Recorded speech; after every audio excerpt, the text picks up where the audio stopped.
Welcome to the Board Edit. We want to help you to lead more boldly, serve wisely, and impact deeply.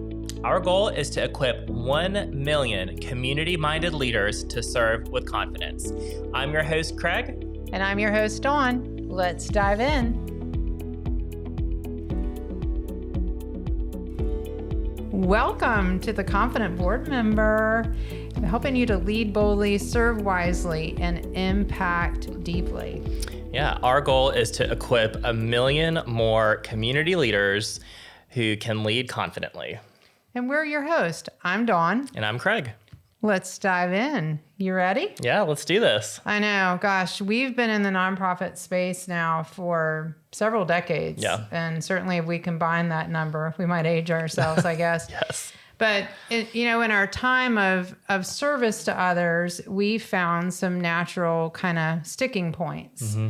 And that has brought us to not only co-author a book together, right, but we thought it might be helpful to do a podcast to kind of dive in a little bit deeper on some of these subjects. Yeah. And I think that's where, we have seen so many different nonprofit trainings and resources and checklists out there, but, the approach that we're taking is how people show up. And that really isn't covered often. And, we've seen firsthand board meetings that go really well and board meetings that don't go well.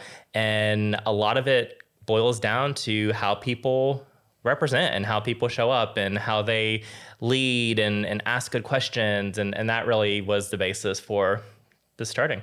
Yeah, and I think too, we've sat through plenty of trainings on this. And so I think what sort of makes us different, I think for both of us and where the excitement has continued to build is, I say this is almost like our love letter to people who want to serve more, but kind of don't know how. And if you miss a meeting and you don't know how to ask the question, your time that you thought you were giving to an organization to impact your community different seems to slowly melt away. Yep.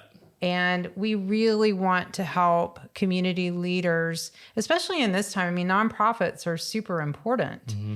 And nothing really replaces, that meal that is needed to serve someone or a resource that's developed for a family in need. And this is our way of helping people individually, which is a little different. It's not like you have to get the whole board together. That's right. This is something that anybody can listen to and say, oh, that's what they mean by that. Let me lean in, right, and let me make sure that I'm aligned with what we're doing. Right. Well, and time is so precious anymore. It feels like we get less and less of it. So, the time that we do spend with board members and leaders, we want to make people feel successful and that they can show up and add value to those conversations.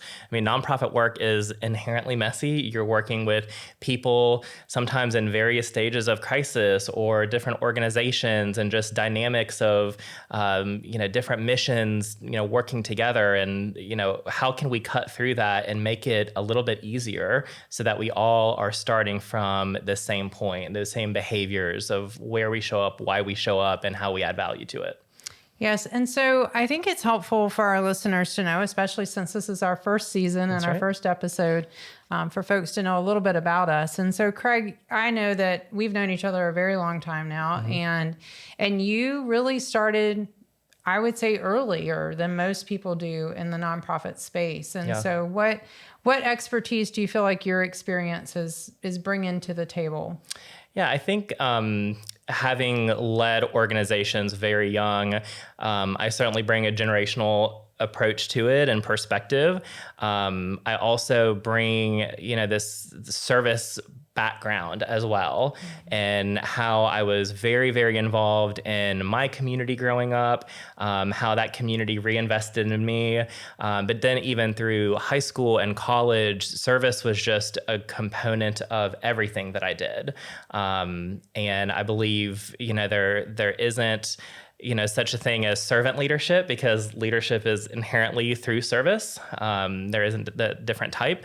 So just, being able to engage people and giving back, helping people that need help, and again, adding value to that volunteer experience. I mean, it needs to be fulfilling for the person giving back just as much as what they get out of it. Yeah, and I think our different perspective, both on in kind of many different ways. You know, my family was always one that sort of needed the service. Mm-hmm. And as a kid growing up and not always having food and not always having books and just needing different resources and them not being readily available, I think over the last several decades, obviously we've had a lot more nonprofits that have formed. And I always say I kind of fell into the space, mm-hmm. if you will. And part of it was just geography and where I was. And I actually was a board member of a nonprofit before I was a staff member of a nonprofit. Yep, same. And being able to help enroll people and connect them to vision mm-hmm. of how they can serve differently. And I think a lot of times we underestimate what we can bring to the table. Yeah. And seeing how not only people's lives are changed by the impact that we get to make as a nonprofit, but watching people transform internally that are doing the service as a board member and knowing that you can be something that you're a part of that is so much bigger than yourself just through that service. There's a saying that I think we're both familiar with through our civic service, which is, you know, you lose yourself, but you find yourself in service to others. That's right. And that's, I think, why both of us are doing this work. Yeah. And I think so much of it goes to alignment and aligning with causes that you believe in, aligning with the experience you want to get out of, and just calibrating that service so that, you know, there is a win-win. I mean, I've certainly seen volunteers and board members who don't have that alignment. And that's typically when there just is a gap of understanding.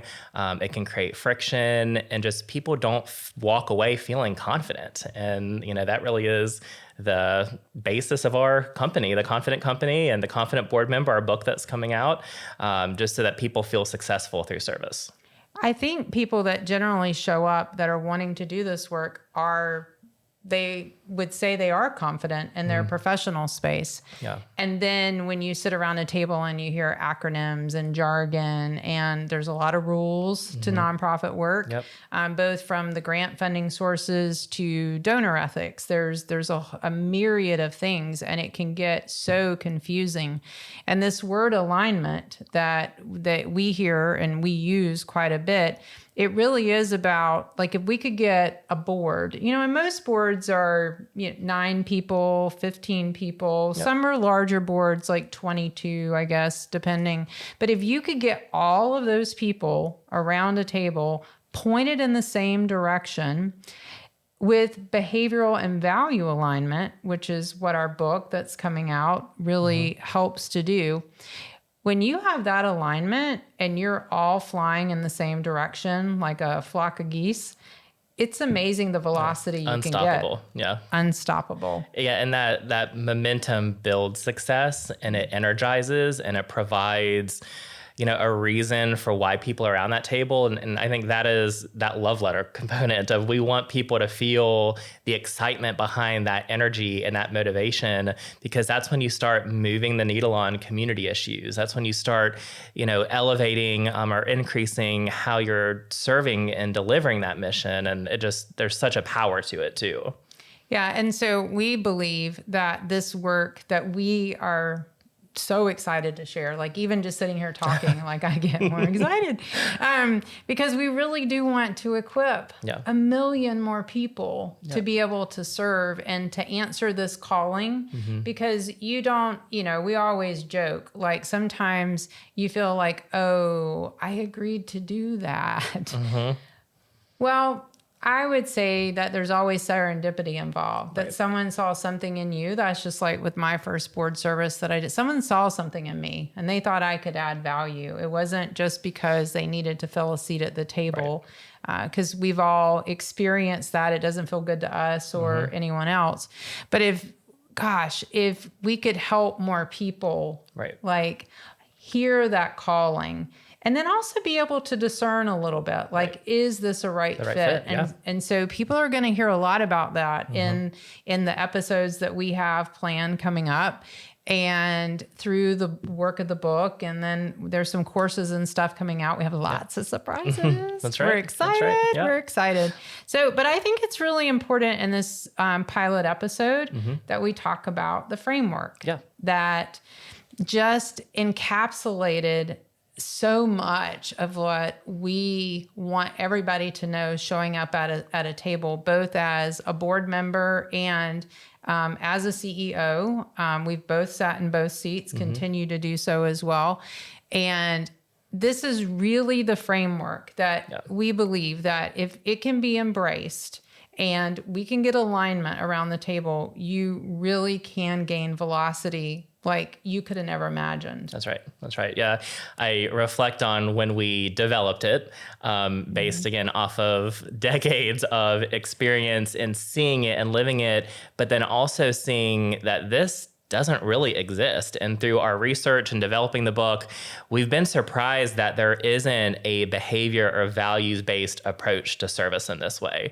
So when we were working on it together, I never thought it could come together so quickly, because we've lived it, we've experienced it, and it just makes so much sense. So to your point earlier, where there's just a lot of that jargon and acronym and the complex stuff, this is meant to be easy. It's meant to be intuitive. It's meant to create language so that when there is this foundation of behaviors that everyone is aligned on, you can talk about it and acknowledge it and also call out when it's not happening. And I think that's a big gift that this framework provides, because it provides that language and it gives people an out. Like if they are asked to step up and serve and it doesn't align with them, it's okay to say no. It would be doing a bigger disservice to you and the organization if you just felt obligated to do it. So I think the language piece that comes out of this framework has been a really powerful outcome of it too.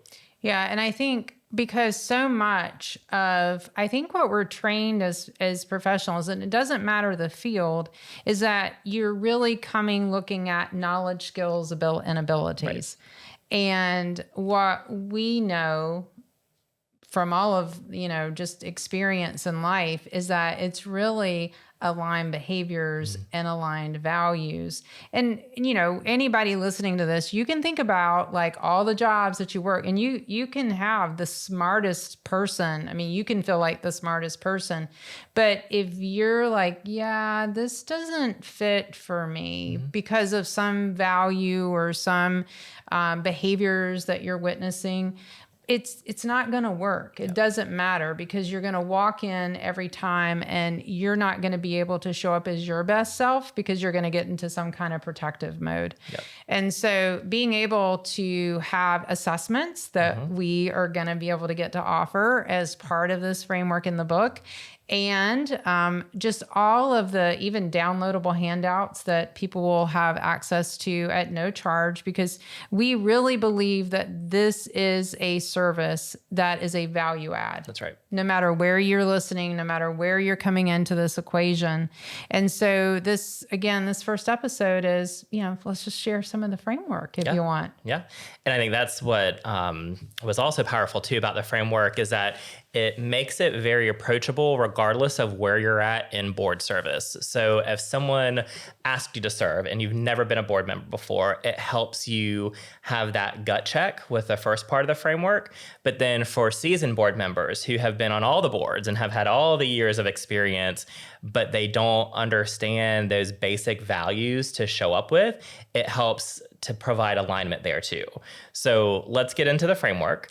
Why don't you kick us off with kind of the first part of it? I will. Yeah. So, and we do look at this. This is sort of a modern guide, if you will, to this purpose-driven framework for governance, because ultimately that is what a board does, is you're looking to govern and you're being able to lead something that is, as I've said, greater than yourself.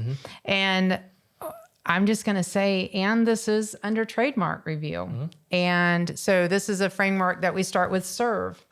And the serve, each of those letters stands for words that we believe are very important, which is, how is it at first do you show up and support? Right.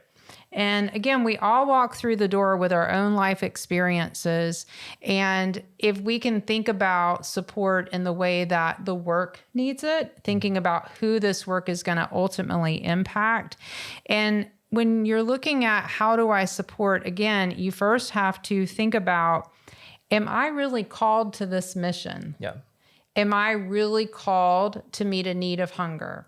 Am I really called to meet a need of an economic insecurity that's happening in a family, whether it's diapers, whether it's a connection that is needed because someone has suffered through addiction?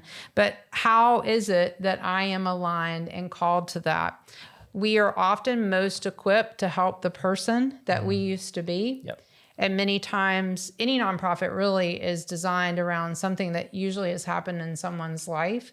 And so life experience is important, or you just see it as an opportunity that has always had an interest for you. Had a passion, sure. Yes. And so we know that true service starts with this wholehearted belief in the cause. Yeah. Wholehearted belief. That's and right. Again, I think to your point, if it doesn't speak to someone, it doesn't make you a bad person. No.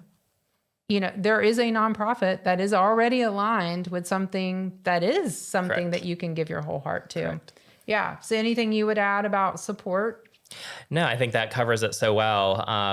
In a piece to talk about kind of with this first part of the framework is that not only is it for aspiring board members, but also if you are on a board and your term is renewing, like having that gut check to make sure you're still in alignment and make sure those values still show up for you and is meaningful. Like it's good to just have that, feedback loop, that reflection prompt with yourself to make sure that there's still alignment with it too. That's a great point because we all have seasons. Right. And if you started on a board when your children were young and it was something that was related to your children and a need in a community, and now your children have left the home. It just feels different. Yeah, and you've grown up, or maybe you're being called to be a part of the high school stuff versus the preschool stuff. That's okay. And I think a lot of people, support does mean like, how do we support you and how do you ask for the support that you need to know that somebody's going to need to step up and replace me. Right. That's a great point. Right. That's a great point. And this, I think it's interesting because we just had this discussion at an event where someone was talking about this in line with you, and it's engagement. This E and this SERVE framework is about engagement. And that is the one thing. It's like, how do we get people engaged? And I think actually one of the ways people see that is, are we leaned in? Right. Not just showing up to fill a seat and occupying space. There has to be some intentional leaning into the conversations and the discussion and the action of those meetings. And a way that is, sort of measured, if you will, is how do you show up? Like, did you read the emails that were sent? And we all know the email box is, heavy. But sometimes if your email box is too heavy, that goes back to, do you really have space and time to serve? Right. I mean, because we can want to, and we do spend a lot of time in the book talking about like that sort of lifestyle alignment. Because if we think about, we kind of need to sleep. 8 hours would be ideal. We sort of need to work usually at least 8 hours. Most hardworking professionals on boards work a lot more. Well, there's 24 hours in a day. Right. And we have family and we have all the other things that we're involved with. And so, what is it that's sort of getting in the way of the engagement? Yeah. Because people who walk in prepared and have read, they have been an ambassador in the community, they're engaged in different ways. That engagement is really sort of, it's catching, Well, and it transforms that presence into impact. Like that's when the needle starts to move. That's when you can see the outcome of your work. So again, not just showing up and checking a box, but making sure there is alignment to making sure you're supporting and then showing up prepared, making it a bit of a priority. Because when you have a once a month meeting, You have to know what's going on.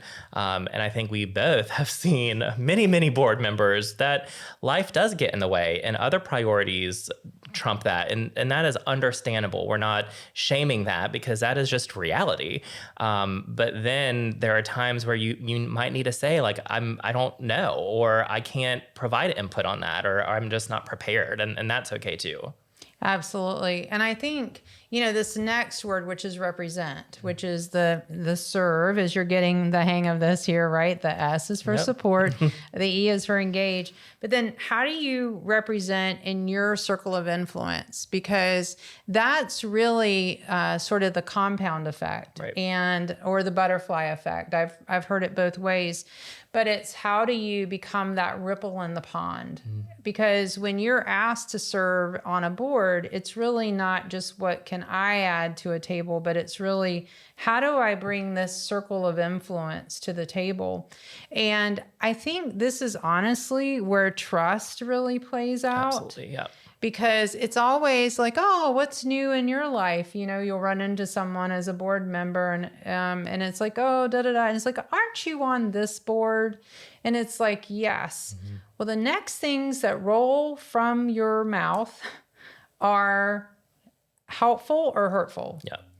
And that is where sometimes really thinking through sort of mission alignment or learning those questions to ask. So tell me what you're most interested in, about that new project that's going on.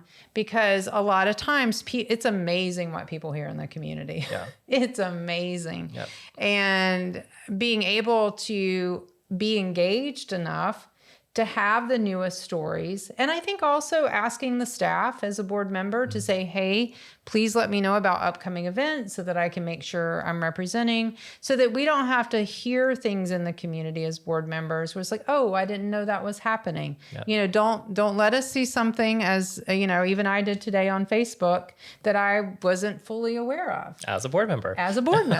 So it's, it's helpful, but that represents, so it is kind of a mutual sort of reciprocity piece, but make sure that you're engaged enough, right, and you're aligned enough to feel like you can represent as an ambassador in the community. With integrity, with trust. And, nonprofits are entrusted to serve and deliver a mission. So it makes sense that board members are extensions of that trust. And if they do things that don't have integrity, or I know one of our future episodes, we're going to talk about serving on multiple boards and conflicts of interest. And, if you just can't represent in a consistent way, or where you can't balance those different priorities or engagements, then, it's that gut check again to make sure that there is alignment with that mission and that you can show up fully with integrity. Yes. And if we do all those things with that alignment, this next one, vitalize, where we bring the joy, we bring the energy, we bring that creativity and adaptability. And honestly, I always think it's like, so if someone were to ask my family what they think of the organization that I'm spending time with, that's really the true answer. And that's a really good, I think, gut check for anybody. Because they hear you coming home talking about it, whether it went really well or not really well. Right. Yeah. And, if you were to ask children about this nonprofit or that nonprofit, like what would they see from mom and dad serving, or, whatever the family relationship is. And because you have to think about what is the energy that you're bringing to the room? Are you bringing energy that gives, or are you bringing energy that takes? Yep. And that's a key for yourself. It's like if every time I think about walking into a room and my energy just immediately drains, okay, I need to listen to that. Yeah. Maybe not be in that room much longer. Maybe not be in that room, right. Yeah. And so, because vital members of any board really keep the dynamics going. Yep. And if it feels like a heavy lift because you're the only one bringing the energy, that's a discussion to have. Yeah, absolutely. And in our book, we talk about that. You know, we talk about like, how do we have the words? Because we don't want to just silently quit, because there are duties in the knowledge, skills, and abilities. You know, there are some legal pieces and financial pieces that we're all responsible for. But it's like, really gut check your energy. Right. Well, and like, how many times have you had a board meeting where, you know, there's a lot of business and there's a depth of content to get through, but things just feel so stagnant and flat. But the business is important and you still have to get through it. You still need input, but it's like pulling teeth to get any kind of engagement, because there just isn't that vitality to that room or that service. And, you know, that's something that if people can't get energized about why they're in that room, then they definitely need to reflect whether that's the right room to be in. Yeah, and there's always a business side. Yep. You know, and we know that we're all called to boards because of what we do in the community. And it is way more fun to sit down and color with a child than it is to talk about the audit. Sure. Always. But they both go hand in hand. Yep. And so, you know, if we're doing all of these things in SERB, we're supporting, we're engaging, we're representing, and we're bringing that vitality, then elevate, which is the last word in this first part of this framework, and serve, then we know that if we are understanding our role and how we are contributing to this ecosystem of a board, then we have to understand that all of these things actually raise the standard of governance. Right. It becomes the board that you want to serve on, and it starts with the individual board members. And that's what builds that culture. Yes. And I think a lot of people would think that it starts with the CEO, and the CEO obviously is the face of the organization, but it is this symbiotic relationship that has to exist. And there is nothing better for a staff member to sense the joy and the energy and the reaffirmation and the compliments and all of the things that can be boosted by recognition. Yeah. And that is a huge part of governance. And it's everyone's responsibility. It's not just the staff. It's not just that CEO or that executive director. There has to be that buy-in where everyone is setting a standard and showing up with excellence. And even when there are a lot of other priorities and life happening at you, that time that you are together with that board should be a time where you have that expectation that everyone is on the same page and we're continuing to rise. We're continuing to grow as a group. Absolutely. Yeah. And I think, you know, this framework really, if people really sort of stop and sort of reflect just over these first 5 points, it will do you so well. And you had said, like, even if you're coming up for renewal, and I think most term limits are 3 to 4 years, really it's kind of an annual check. Yeah. Like, if it becomes sort of you're at a crossroads because of life circumstance, family circumstance, like even just doing sort of a gut check, if you will, to kind of check in with yourself and say, you know, is this what I thought it would be? Is there anything else that I could be doing? Is this aligned? Is it not? Yeah. And that's why we started this framework discussion.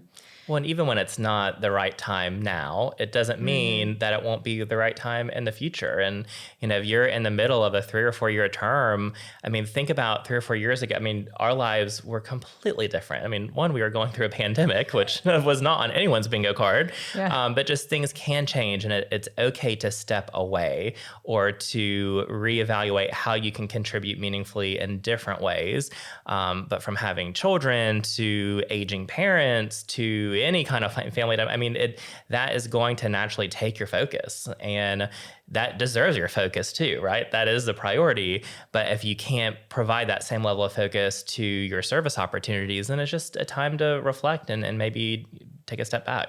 Absolutely. And it's all about sort of communication. Right. of where we are, and understanding that as a board member that you are a vital part. Right. And again, a lot of these things, people don't allow time in meetings. And that's why we really wanted this to be this individual study. Right. And so let's get into the second part, SMART. Yep. So if serve is about discernment and doing those gut checks, then I would say SMART as the second part of the framework is about discipline.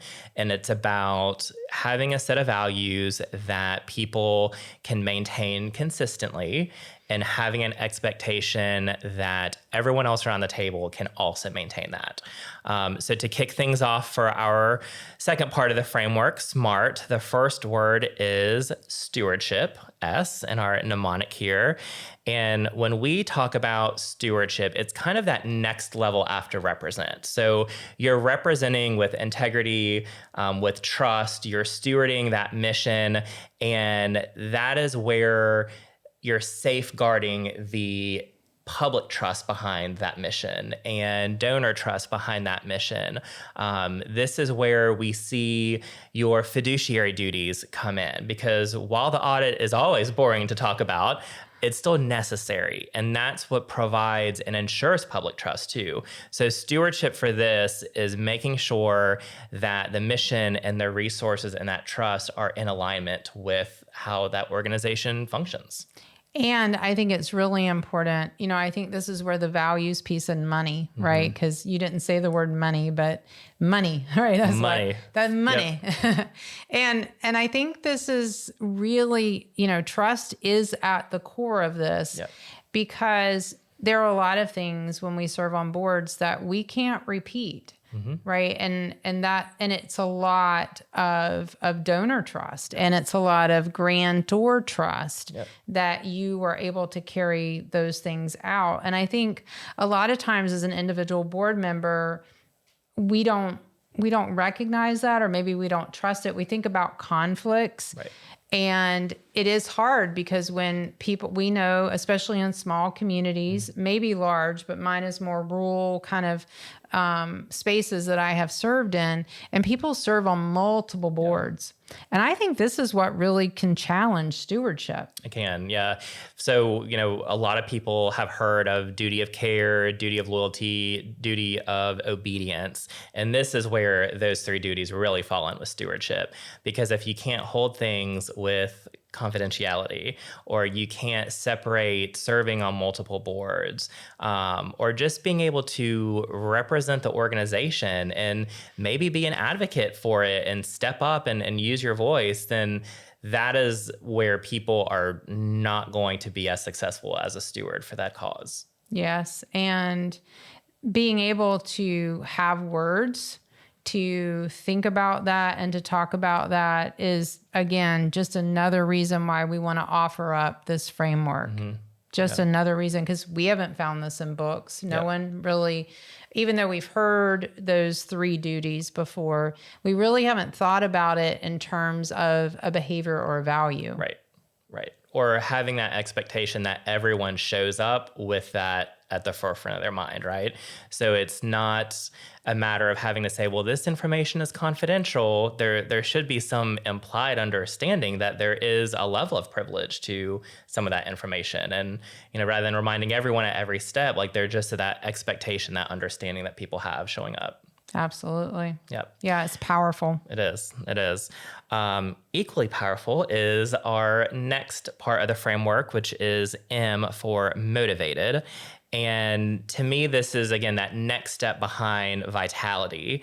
And when people are motivated and they contribute with passion and preparation, and most importantly, follow through, that is where we really see a lot of momentum created. And that's when we can see the alignment getting tighter.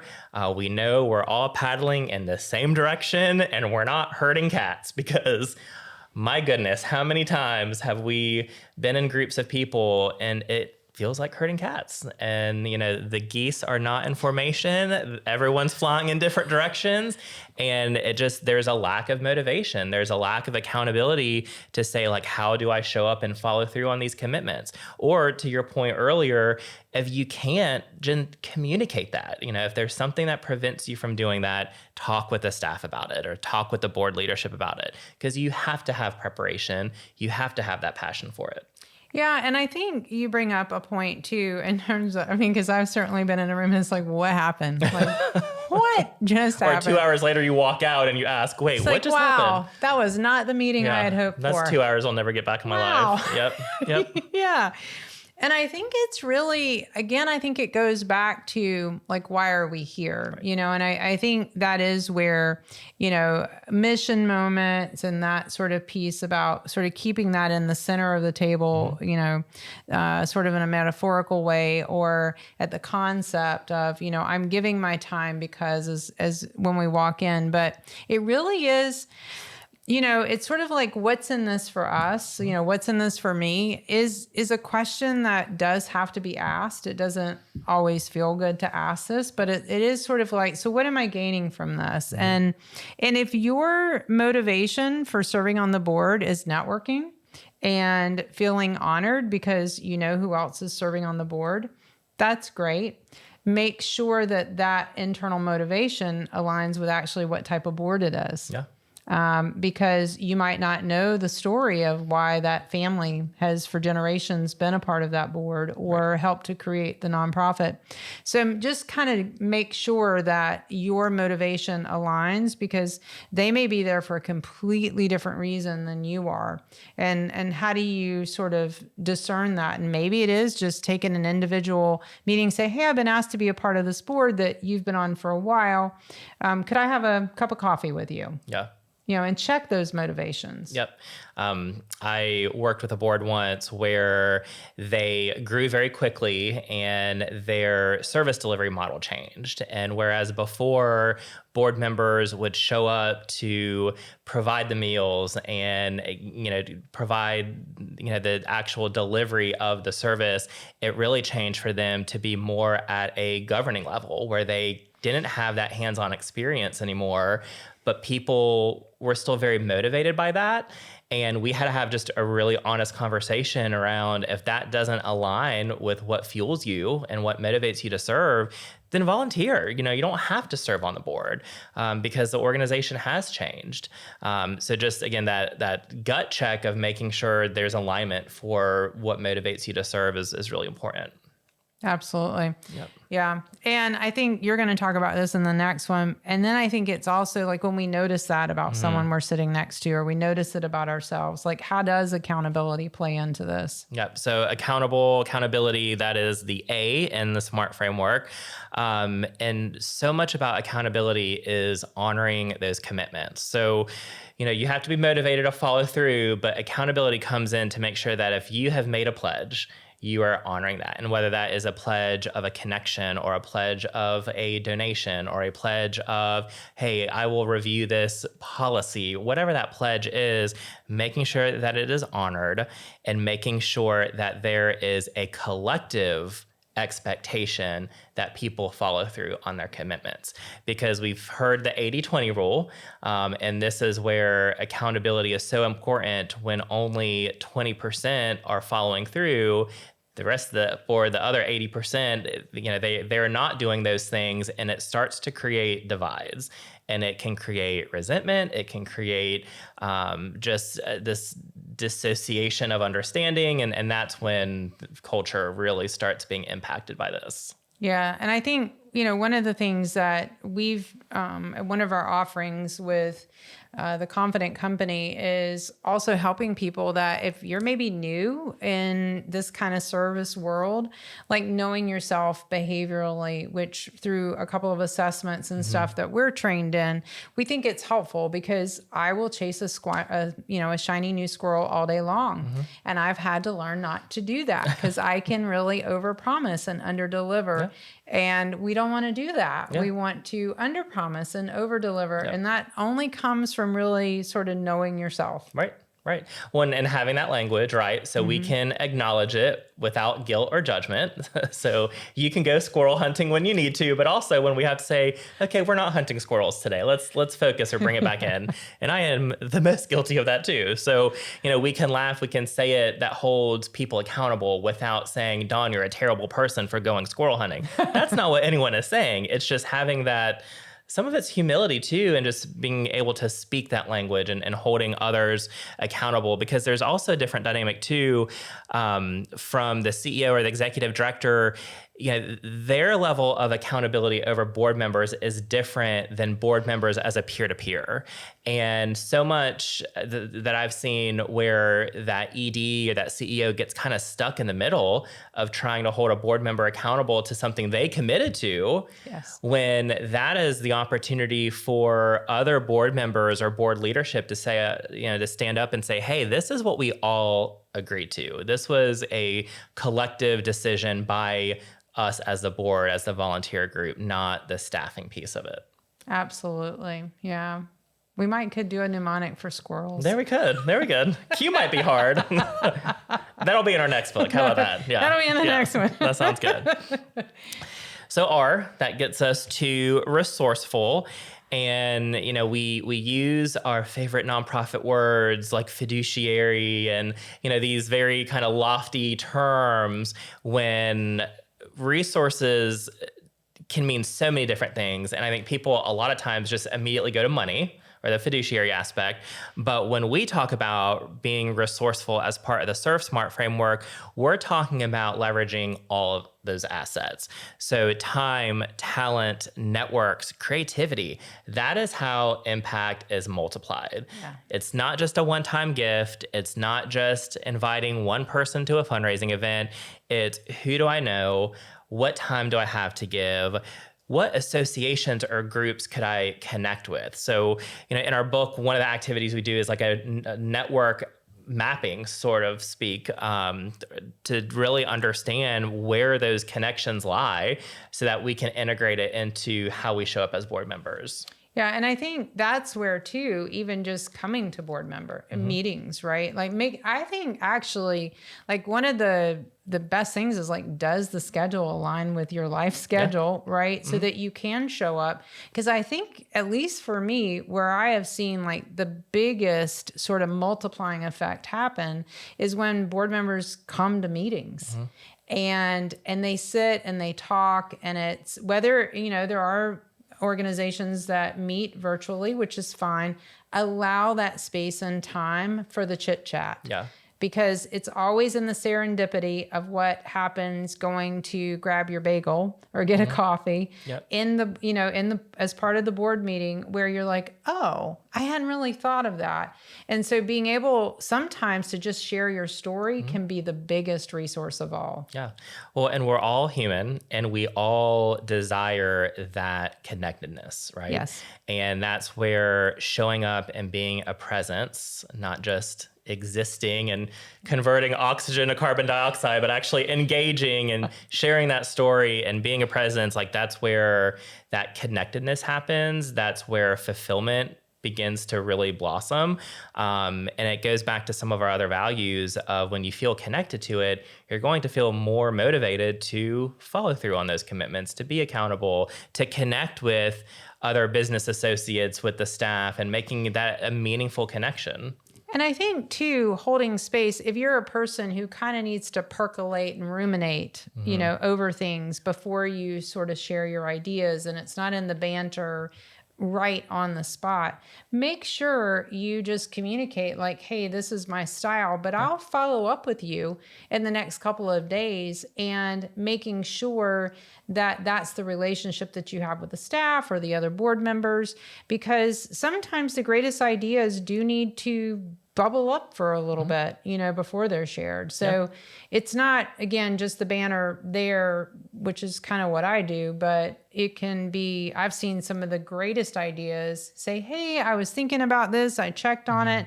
I talked to this person and they would actually like a meeting on it, or they would like to be involved. Yeah. It's always that quiet person too, that is not saying much on the board, but they're listening to every single word. And when they do open their mouths, people listen, like people stop to really understand what they're saying. But they're usually the ones that go out after the meeting, make a connection, bring it back to the table. And it's like, oh my gosh, this is incredible. Yes. And can save you a lot of money because they actually did a lot of research. Yep. Yes, yep. Absolutely. Absolutely. Yep.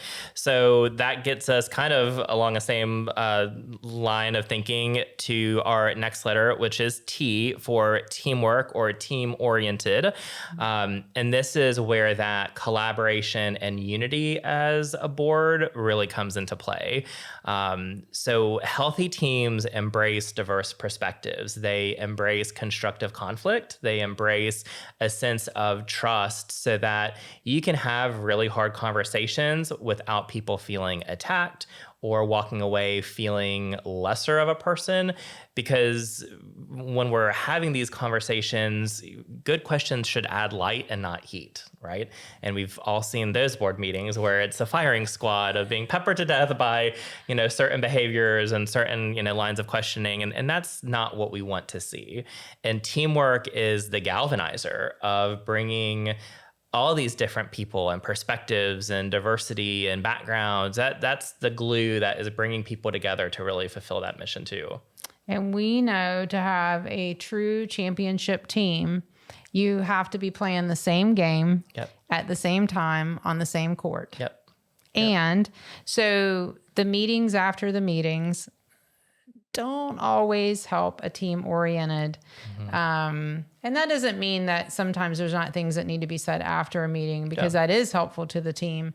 But it's really thinking about how am I showing up in a way that honors the expertise of everybody, because we all can't be the expert of everything, and it's all the time. Right. And you also need to always be thinking about succession. I mean, that's part of being a team-oriented person, don't you think? Yeah. So much of this is about legacy, right? And what you want your service to be remembered for. And anyone can have a legacy. It's not just reserved for older board members, but at the completion of your term, whether that is 1 year because you had to leave or 3 years, what do you want to be remembered for?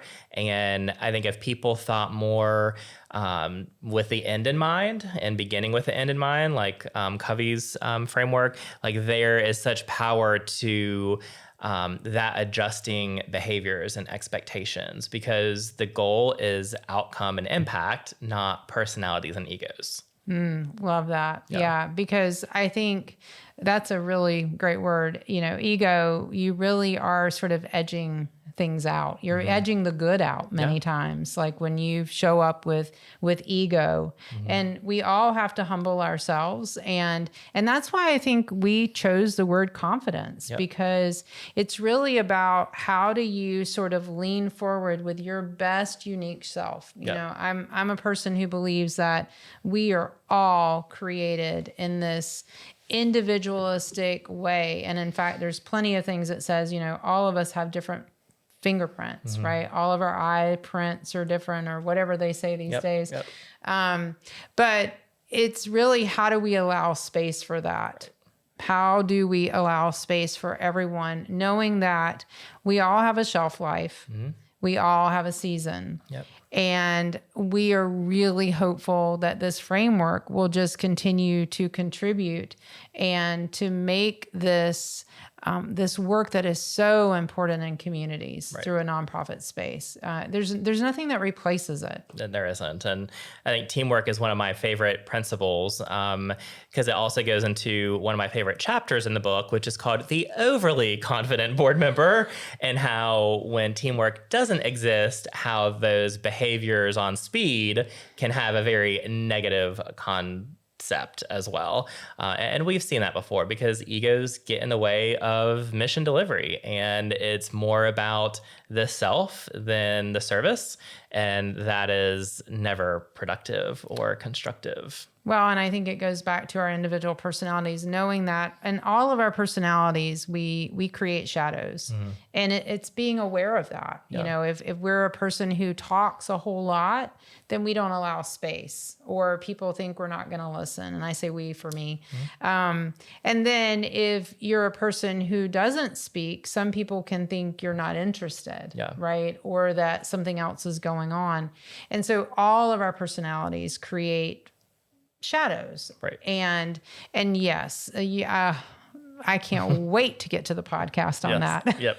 That might be a 2-part series on that episode arc, because there's a lot to unpack there for sure. But I think teamwork also is another opportunity for an out for people, where if you're on a board and there are personality dynamics that do not align with how you want to show up, or there's staff leadership that you don't respect, don't like, whatever the reason is, that might not be the right fit for you. And it's not to determine who's right or wrong, but it goes back to alignment and making sure that you can feel like you're part of the team when you are there. But if you feel like you're always on the bench or you're in another stadium, then maybe not the right sport for you. Yeah. Yeah. I love that analogy. Oh my gosh, we've covered so much. Yeah, we have. We've covered so much, and we're just getting started. Just getting started. Yeah. Yeah. So how do we want to close this out? This is our first podcast episode. With celebration, of course. I know. We can do a cheers. We can with our confident beautiful cup cups. company. Yep. With our cups. Cheers to kicking off. Yeah. Yeah. And thanks for listening. And we hope that you will join us again on the Confident Board Member podcast. So I'm Dawn. I'm Craig, and we'll see you next time. Want a deeper dive? Grab the Confident Board Member book, packed with stories, tools, and the Serve Smart framework to help you lead with clarity. Available on our website at theconfidentcompanyus.com.